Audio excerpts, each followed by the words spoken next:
নতুন বছর মানেই কি শুধু আতশবাজি, আলো আর নিজের আনন্দ, নাকি নতুন বছর মানে কাউকে একটু বেশি মনে রাখা? এই বছর ওয়ালটন উদযাপন করেছে একটু ভিন্নভাবে।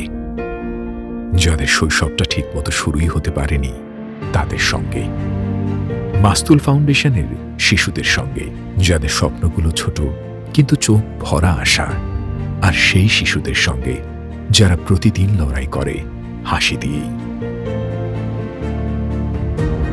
ওই মুহূর্তগুলোতে বুঝেছি উৎসব মানে শুধু নেওয়া নয়, উৎসব মানে ভাগ করে নেওয়া। একটা হাসি, একটু সময়, একটু ভালোবাসা, কখন যে কার জীবনে নতুন বছরের আলো হয়ে ওঠে আমরা জানি না।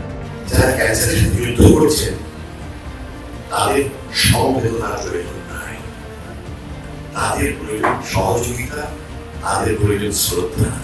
আমার কখনো মনে হয়নি যে আমি এত বড় রোগে ভুগছি বা এত বড় একটা কিছু আমার হতে পারে। আমার মনে সবসময় জন্য একটা বিশ্বাস ছিল যে আমার কিছুই হবে না।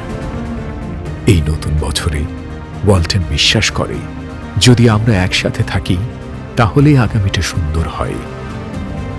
এই নতুন বছরটা আলাদা, এই নতুন বছরটা মানুষের। Happy new year Bangladesh.